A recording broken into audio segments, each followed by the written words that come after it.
Hi, my name is Amina McIntyre, and I'm a playwright based out of Atlanta, Georgia.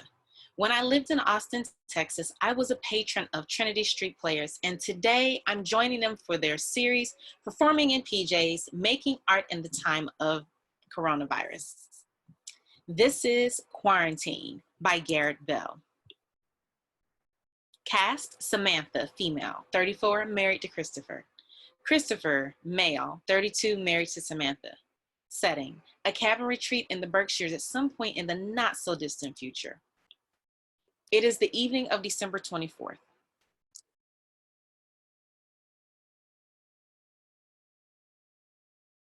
Open on a stereotypical cabin that one might rent from Airbnb for a casual weekend retreat. It feels warm and cozy, but a little impersonal. It is Christmas Eve and the sun has already started to set. Christopher is on the plush couch center stage.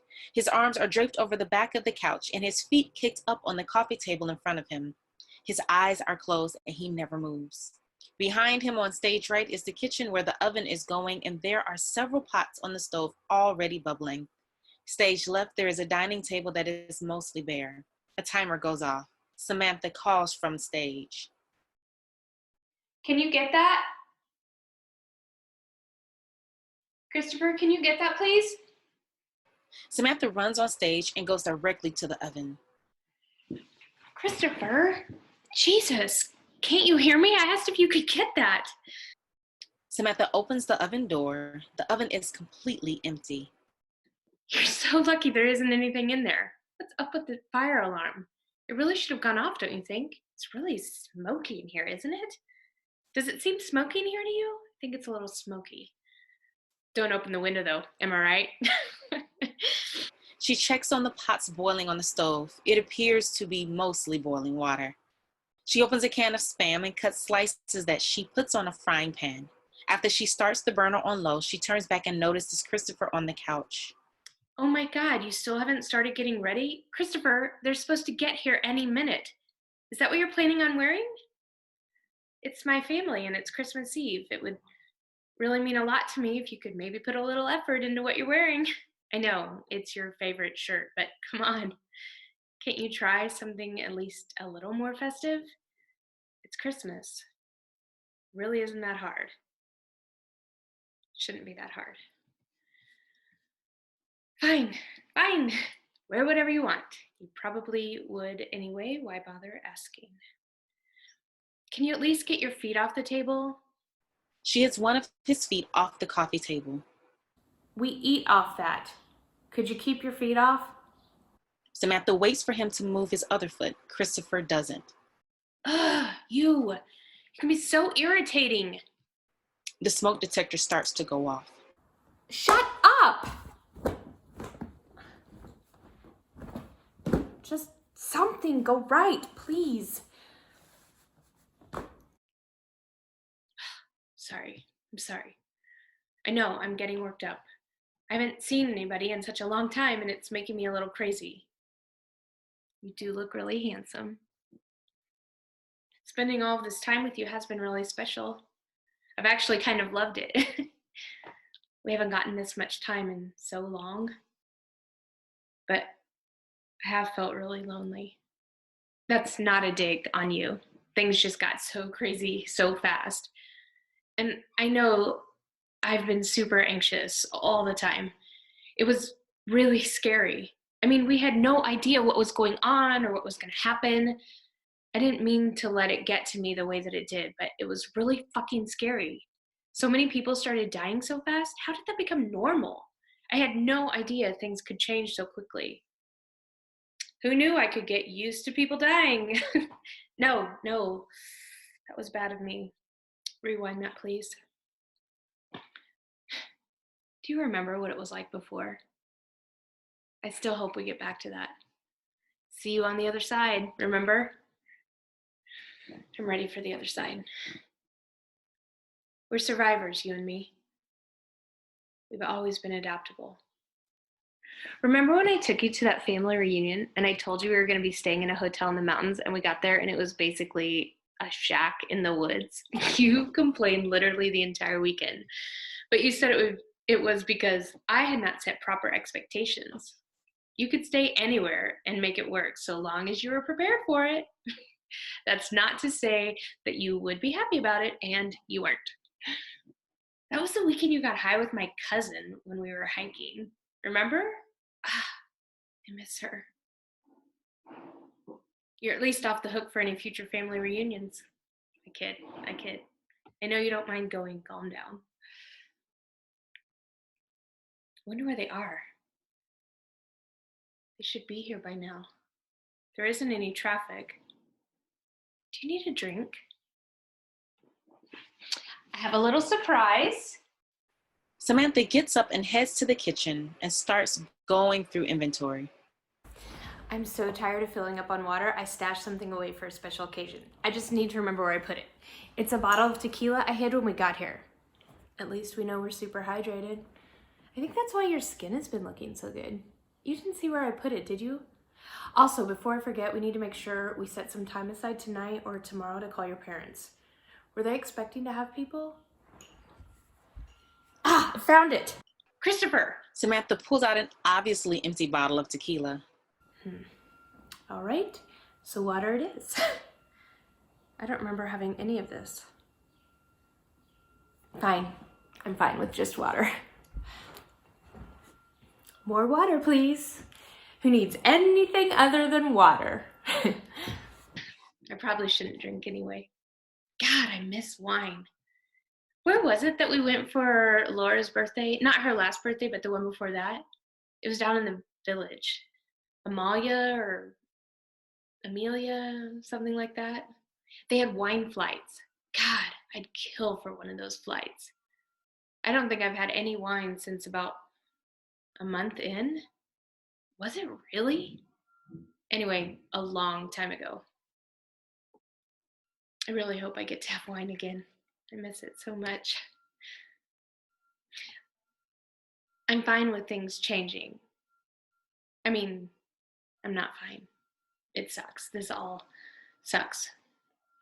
I haven't seen any of my friends in like over a year, and everything is just everywhere. It's fine. I can adapt. We are super adaptable. I can deal with it, but so much feels like it's being taken away. Like every day there is something else that just goes away, and I'm expected to adapt all over again. I just want to get something back. It's not like I took everything for granted. I didn't take wine for granted. I always appreciated it. I always showed it the love it deserved. I always finished the bottle after I opened it within 24 hours so it wouldn't go bad. I'm a good person. So why is everything being taken away from me? Why does everything have to change? Why does everything have to go away when I was so happy before? I was happy before. It took me so long, but I was happy. Not all the time, of course. I wasn't always happy, but generally speaking, I was finally happy. And now everything feels like such a fucking struggle, and I just want one thing to feel like it can be easy. Not perfect, but just a little bit easier. I mean, this is why people aren't meant to live in isolation. Shit, the food. Shit. She jumps up and runs to the kitchen. Shit. She pulls a boiling pot off the stove and moves to a safe spot on the counter. She takes a pan and with a fork pulls off a single piece of Spam that has been frying and finds a plate for it. God damn it. One thing. Just one thing. Please, could something just go right? Samantha starts pulling out placemats and setting the table. Well, it may be burned, but it will definitely be dry. Will you please keep your feet off the table? Christopher doesn't move. Fine, whatever. Drink your water. Make me feel like I'm the crazy one.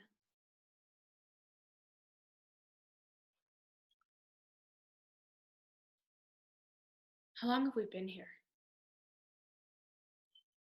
I could draw this room from memory. More and more, I remember less and less of what's outside. That drop of dried paint is more familiar to me than anything outside that door. I could describe the bubbling in the carpet clearer than anything else I can think of right now.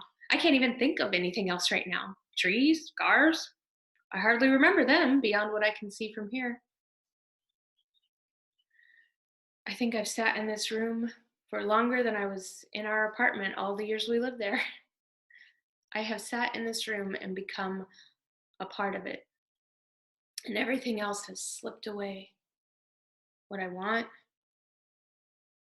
what I wanted. I don't recognize her. That girl who took up the couch in our apartment. I wanted so many things, but I never reached for them. I wanted them to come to me, and I allowed myself to be happy with the waiting. Am I still waiting on that couch? Samantha thinks she hears something. What was that? God. She goes over to the window. God. She waits, holding her breath, but there isn't any sound. Thank God. It wasn't the siren. That scared me. Will you get your damn feet off the coffee table? Christopher remains unmoved. I wasn't worried. Nothing bad was going to happen. I don't know how I could have been so confident. Because nothing in life is ever final. Everything always works itself out in the end because there isn't an alternative. Things have to work out. I am still an optimist. Yes, things will be okay. Everything will be okay. Everything is going to work itself out in the end. This just means we're not at the end yet. Just stuck in the middle. Right in the middle of a nightmare where I'm screaming, but I can't get enough air to make any sound, and no one notices that I'm crying for help or that anything is wrong until the walls swallow me up and no one is around to see, but I'm here screaming just loud enough that no one can hear me. I hate those sirens chasing us from home to home. And where do we go next? How many more homes can we find before there aren't any left? You said it was too dangerous to go outside. What if everything has already passed and we're the only ones who don't know because we never went outside to find out? How many people are outside right now continuing with their lives, living as though nothing ever happened? How much time have we wasted here? I don't even remember when we got here, but the sirens, I don't care. It's too long. We've been here too long. I can't keep living like this. I hate these walls. I hate this room. My skin is too tight. I need to jump out of something. I want to break something. I want to hit something. I want to do something. I have to see someone. I have to see something. Hello? Is anyone there? Anyone? Can anybody hear me? I need you, please. It's me, Samantha. Please, I love you. I tried to love you so much. Where did you go? Did I do something wrong? Is that why you left, because I did something wrong? Hello?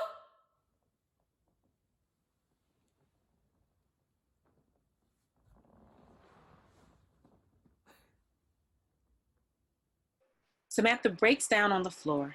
After a moment, she's able to collect herself. She walks back to the kitchen. She cuts the cooked spam into pieces and places each on a plate, and then brings the plate of food to the table and sets it.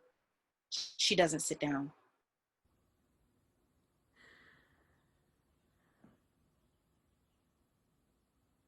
No one is coming, are they? She walks over and sits next to him. I love spending the holidays just the two of us. Samantha balances a glass of water in Christopher's hand. Merry Christmas, Christopher.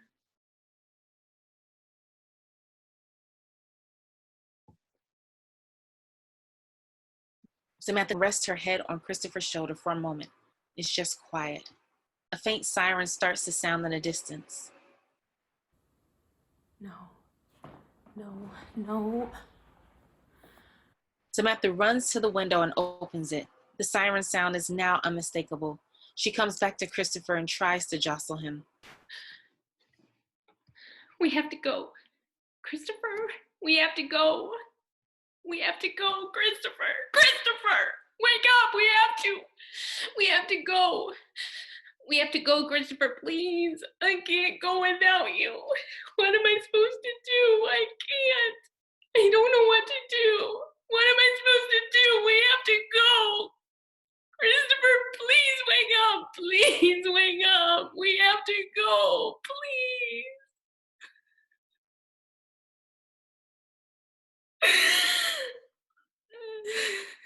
Samantha cries at Christopher, still doesn't move. She grabs his hand and kisses it. She touches his face. She is saying goodbye. I love you. Samantha gets up and grabs her emergency bag, already packed by the door. She collects a few last-minute items, including food from off the plates. She opens the door. Flashing lights start spilling in through the open door. She turns back. Merry Christmas. Samantha lingers one last moment, then exits without closing the door. The flashing continues, and the sirens continue a few more calls before the lights begin to fade. Blackout. End of play.